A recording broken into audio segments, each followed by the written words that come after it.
தளபதி படை அனைவருக்கும் வணக்கம். தளபதி அவர்கள் ஈரோட்டில் மக்கள் சந்திப்புக்கு வராரு. இதில் பார்த்தீங்கன்னா ஒரு சூப்பரான அப்டேட்டு, ஒரு மாஸ்டர் பிளான்னே சொல்லலாம். பெண்களுக்குன்னு சொல்லிட்டு தனியாக ஒரு 500 பேர் நிற்கிற மாதிரி ஒரு 4 இடம், அதாவது ஒரு 2000 பேர் பெண்களுக்குன்னு சொல்லிட்டு தனியாக ஒதுக்கி இருக்காங்க. இது மிகப்பெரிய ஒரு நல்ல விஷயமா பார்க்கப்படுது, ஒரு சேஃப்டியான விஷயமாகவும் பார்க்கப்படுது. சூப்பரான அப்டேட்டுங்க இது. அதுக்கடுத்து விஐபி அப்படின்னு சொல்லிட்டு சில பகுதிகள் ஒதுக்கி இருக்கிறதாகவும் சொல்லியிருக்காங்க. அவங்களே போலீஸே தான் சொல்லியிருக்காங்க. விஐபின்னு சொல்லி தனியாக ஒரு பகுதி கொடுங்க அப்படின்ற மாதிரி சொல்லியிருக்காங்க. அதுக்கும் டிவிக்கே சரி ஓகே அப்படின்ற மாதிரி சொல்லியிருக்காங்க. நம்ம பொதுமக்கள் அவங்களுக்கு தனியாக அந்த மாதிரி பக்காவாக பிரித்து பக்காவாக சூப்பராக பண்ணியிருக்காங்க. அந்த 500 பேருக்குமே தனித்தனியான போலீஸு பாதுகாப்பு, எல்லாமே தண்ணி வசதி, எல்லாமே சூப்பராக பிளான் பண்ணியிருக்காங்க. ஏன்னா கரூர் சம்பவம் மாதிரி இது நடந்துடக்கூடாது அப்படின்னு சொல்லிட்டு ரொம்ப தெளிவாக இருக்காங்க. இந்த மாதிரி போச்சுன்னா கண்டிப்பாக விஜய் அவர்களுக்கு ஜெயிக்கிறதுக்கான வாய்ப்புகள் அதிகம். ஏன்னா எந்த விதமான குழப்பமோ குளறுபடியும் எதுவுமே வராது.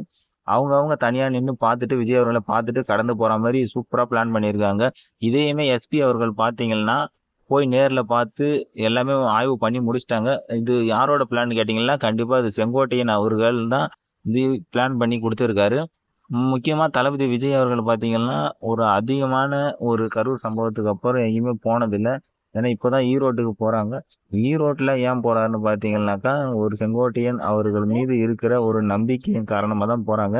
ஏன்னா அவர் எல்லாமே ரெடி பண்ணிடுவார், பக்காவாக முடிச்சிருவார் அப்படின்ற மாதிரி அவருக்கு ஒரு நம்பிக்கை இருக்குது. அந்த நம்பிக்கையை காப்பாற்றும் விதமாக கண்டிப்பாக செங்கோட்டையன் அவர் இருக்காரான்னு கேட்டிங்கன்னா கண்டிப்பாக இருக்காருங்க. இதை மிக பிரம்மாண்டமாக நடத்தி முடிக்கிறதாகவும், இது டைமிங் பார்த்தீங்கன்னா ஒரு 11 மணிலேருந்து 1 மணிக்குள்ளே 2 மணி நேரம் தான் அனுமதி கொடுத்துருக்காங்க. அதுக்குள்ளேயே முடிஞ்சிடும். அப்படின்னா விஜய் அவர்களோட ஸ்பீச் பார்த்தோம்னா கொஞ்சம் கம்மியாக தான் இருக்கும் அப்படின்ற மாதிரி தான் நினைக்கிறேன். ஆனால் இருந்தாலுமே மக்களோட சப்போர்ட்டு கண்டிப்பாக எப்பவுமே தளபதி விஜய் அவர்களுக்கு இருந்துட்டு தான் இருக்கும்.